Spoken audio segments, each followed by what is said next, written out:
दोस्तों, आज मैं आपको लालची व्यापारी और शिवजी की कहानी सुनाऊंगा। दोस्तों, कहानी को पूरा सुनना। बहुत रहस्यमयी और मजेदार कहानी है।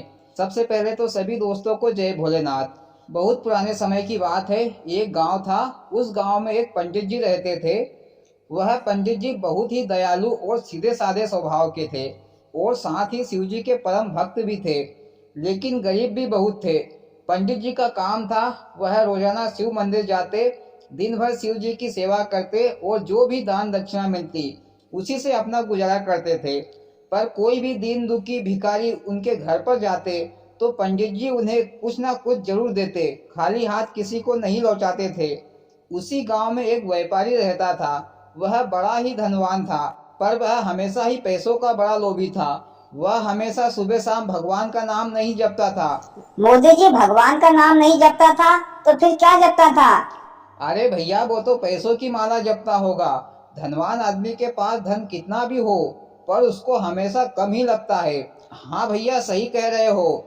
वह दिन भर यही मंत्र जपता था कि हाय धन थोड़ा, हाय धन थोड़ा। बस यही मंत्र जपता रहता था। फिर महाशिवरात्रि का त्योहार आया तो पंडित जी हर दिन की तरह नहा धोकर शिव मंदिर की ओर भोलेनाथ का नाम जपते हुए जा रहे थे।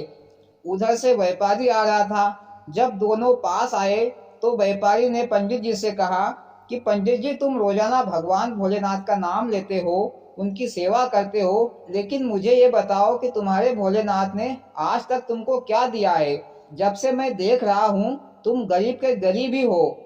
पंडित जी, एक काम करना, कल से मेरे घर पर आ जाया करना और मेरे व्यापार में मेरा हाथ बचाना। मैं तुमको अच्छी तनख्वाह दूंगा। कहाँ तुम पत्थर को पूंछते फिरते रहते हो? फिर पंडित जी बोला, सेठ जी, भगवान जो भी देता है सोच समझ कर देता है और मुझे शिव जी की कृपा से जो भी मिल रहा है उसी में मैं संतुष्ट हूँ। व्यापारी ने कहा कि कहाँ मैं अंधे को रास्ता दिखा रहा हूँ और अपना टाइम खराब कर रहा हूँ। ऐसा कहकर सेठ जी वहां से चल दिया। इधर शिव जी और पार्वती जी भ्रमण करने के लिए निकले। संयोग बस वे उसी गांव के जंगल में भ्रमण कर रहे थे। मोदी जी शिव पार्वती घूमने फिरने निकले थे क्या? हाँ भैया। फिर पार्वती जी ने भोलेनाथ भगवान से कहा कि पंडित जी तुम्हारा भक्त है, वह रोजाना तुम्हारी पूजा अर्चना सेवा करता है, पर भगवान जी आप उसे कुछ देते क्यों नहीं? उसके घर में खाने पीने के फजीते पड़ते हैं। तो शिव जी ने कहा कि देवी, आज शिवरात्रि है, आज मैं अपने भक्त पंडित जी को धनवान और माला माल कर दूंगा। पार्वती जी बोली कि प्रभु कैसे करेंगे धनवान? शिव जी बोले, देवी, पंडित जी ने जितने भी बिलपत्र मेरे शिवलिंग पर चढ़ाने के लिए लाए हैं उन्हीं बिलपत्र से मैं पंडित जी को माला माल कर दूंगा।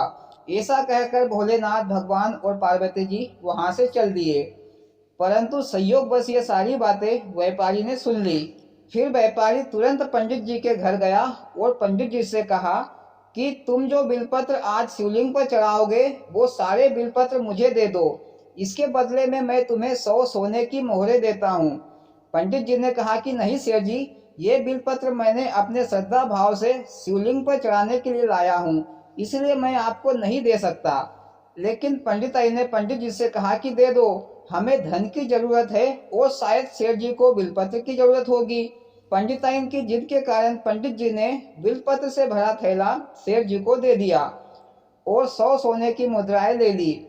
इधर सेठ जी की खुशी का ठिकाना नहीं था, क्योंकि भोलेनाथ ने यह कहा था कि बिलपत्र चढ़ाने से पंडित जी माला माल हो जाएगा। पर आप पंडित जी तो कंगाल ही रहेगा और मैं माला माल हो जाऊंगा। मोदी जी, सेठ जी तो बहुत ही बड़ा सियाना बन रहा है, बहुत ज्यादा दिमाग दौड़ा रहा है। हाँ भैया, सेठ जी को माला माल बनने की इल्ली काश रही है।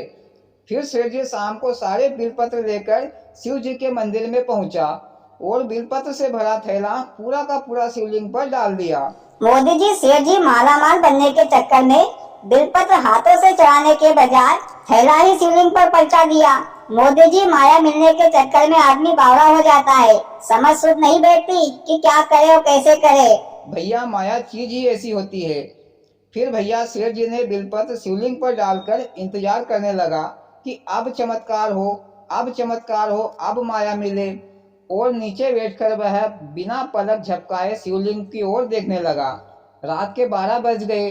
फिर भी सेठ जी ने सोचा कि आधी रात के बाद में चमत्कार होगा। ऐसा सोचते सोचते रात के 3 बज गए। लेकिन सेठ जी ये सोचते रहे कि शायद सुबह चमत्कार होगा और मैं मालामाल हो जाऊंगा। जहाँ इतना इंतजार किया है वहाँ थोड़ा और सही। पर भैया दिन होने को आया, कोई चमत्कार नहीं हुआ। इधर सेठ जी का सब्र टूट गया। फिर क्या था, सेठ जी को काटे तो खुद नहीं निकले। फिर सेठ जी को गुस्सा आ गई तो सेठ जी ने शिवलिंग को उठाकर फेंकने की सोचा और अपने दोनों हाथों से पकड़ा। पर भैया शिवलिंग सेठ जी से उठा नहीं, उल्टे सेठ जी के दोनों हाथ शिवलिंग से चिपक गए। इधर भैया सेठ जी फिर घबराने लगा। सेठ जी भोलेनाथ का नाम लेकर क्षमा मांगने लगे तो शिवलिंग में से ये आवाज आई कि सेठ जी तुमको पंडित जी के घर जाकर 2000 स्वर्ण की मुद्राएं दान में देना है। अगर ऐसा नहीं किया तो तुम्हारे दोनों हाथ नहीं छूटेंगे। सेठ जी ने कहा कि भगवान जी, सबसे पहले मैं पंडित जी को दान देकर ही आऊंगा, बाद में कोई भी काम करूंगा। मोदी जी, सेठ जी तो डर के मारे कांपने लगा। भय बिना प्रीत नहीं होती, लकड़ी के आगे ही माफी नाचती है। हाँ, फिर क्या सेठ जी ने दान दिया? अरे भैया, वो क्या, उसका बाप भी देगा। सेठ जी फिर सीधे अपने घर गए और तिजोरी में से 2000 सोने की मोहरें निकाली और पंडित जी के घर जाकर पंडित जी को दान में दे दी। फिर सेठ जी के समझ में ये बात आ गई कि शिव जी ने पंडित जी को मालामाल बनने को कहा था, मेरे को नहीं। सो पंडित जी मालामाल बन गया। मैंने ज्यादा अकल खर्च की तो उल्टा मेरा भारी नुकसान हो गया। फिर इधर पंडित जी अपने घर में हंसी खुशी रहने लगे और भैया कहानी खत्म।